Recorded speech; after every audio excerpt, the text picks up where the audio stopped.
Parliamo di digitalizzazione e di innovazione, e così cerchiamo di capire come le tecnologie digitali consentono alle aziende di ottenere un vantaggio competitivo. Il cliente era, è e sarà sempre un asset strategico per le aziende.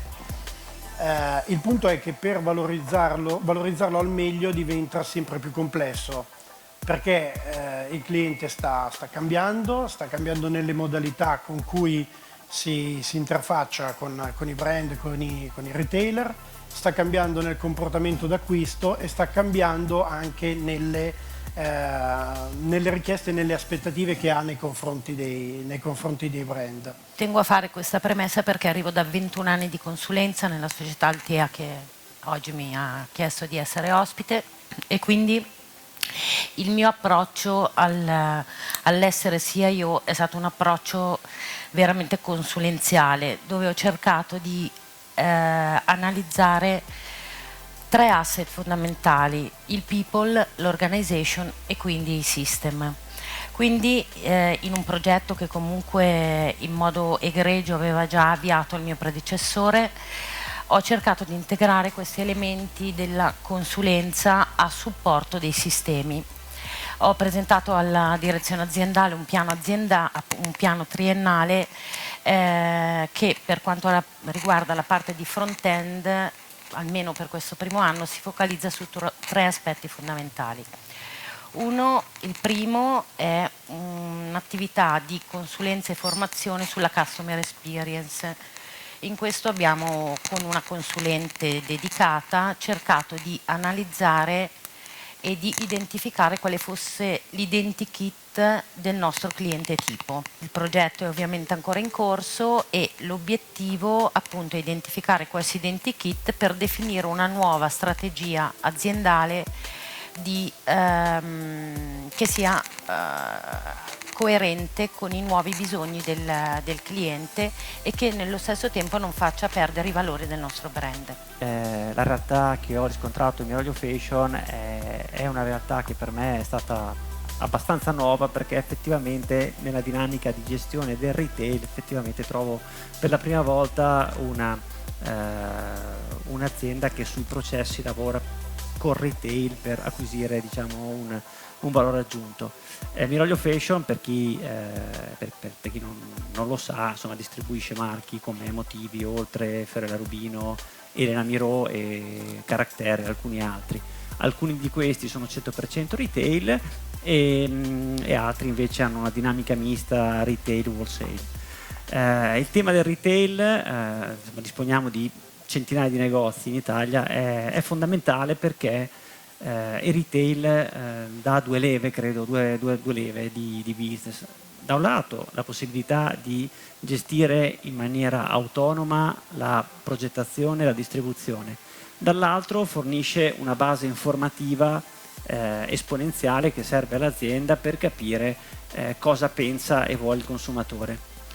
Quindi questa leva fortissima, i dati del mercato, unitamente a quelli che come tutti possiamo derivare dal web, costituiscono una base dati esponenziale e che un tempo probabilmente non c'era e che l'azienda sta cercando di utilizzare come leva di business per capire qual è il modo migliore per gestire l'allocazione in negozio. Ripartendo appunto da lei, dottoressa, cosa avete fatto in Erno? Come avete approcciato diciamo, l'efficientamento delle operations e della supply chain, proprio in ottica di porre il cliente al centro, quindi essere veloci, essere flessibili, ma con un occhio poi ovviamente all'efficienza, perché chiaramente come operations poi bisogna anche rispondere a tematiche di efficienza operativa. Sì, allora a livello organizzativo credo che l'ostacolo più grande sia quello di eliminare le barriere tra le funzioni, la storica diatriba tra commerciale e produzione sposta per alcuni progetti sul front-end e per alcuni progetti sul back-end.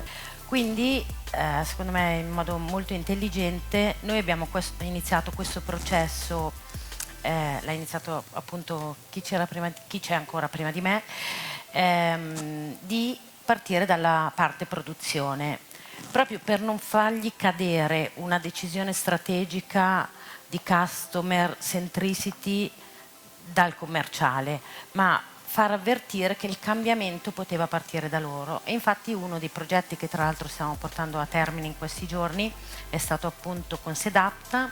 Abbiamo introdotto un pianificatore, un production planning, questo oltre che per rispondere con tempi minori alle richieste del business, anche per questo credo nelle aziende semi-artigianali come Erno, alla fine, che sta facendo un processo velocissimo di adattamento e di digitalizzazione.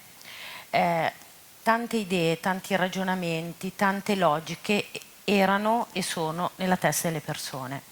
Quindi l'adottare un sistema di production planning strutturato ci ha permesso di estrapolare dalla testa di gente che lavorava da 40 anni quali erano i ragionamenti che sottostavano a certe decisioni aziendali. Quindi questo è un progetto appunto che stiamo terminando in questi giorni ed è solo il là per ottimizzare poi tutta la parte produttiva. Per la supply chain naturalmente tutto è diventato più difficile e qui si innesta il tema della pianificazione della produzione e di strumenti come Sedapta, perché si lavora senza buffer, nel senso che l'azienda non è più disponibile a darti, come diceva il collega, informazioni in anticipo, di modo che tu ti pianifichi, perché nella logica del programmato c'è una campagna vendite, poi sulla prima finestra di consegna sei in sofferenza, fai un po' più ordine al buio, sulla seconda già un po' meglio, dalla terza fondamentalmente sei tranquillo.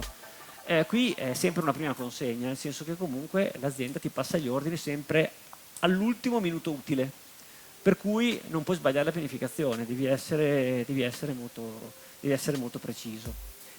Sul tema dei riassortimenti, ad esempio, quello che stiamo studiando è come poter riassortire in una settimana, 10 giorni, perché poi un riassortimento che è più lungo ha già perso l'abbrivio. È un tema di una complessità devastante a livello di cartamodelli, materiali e quant'altro.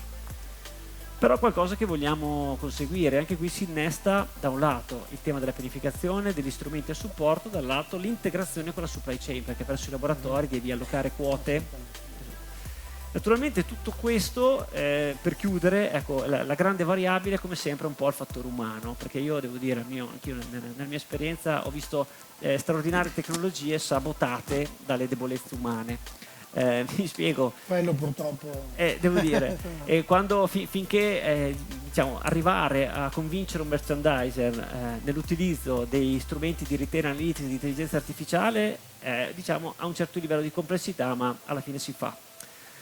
Quando parliamo di pianificazione della domanda e quindi anche supporto alla progettazione su quello che dobbiamo fare, lì sconfiniamo nell'ambito del creativo, e quindi andare a dire a un designer: guarda che i nostri strumenti ci dicono che dovrai fare questo, diventa molto più complicato, e quindi un po' questa è la sfida. Naturalmente questo non azzera il ruolo della creatività, che sarà sempre un pillar fondamentale, però devi convincere le persone che la tecnologia può essere un supporto.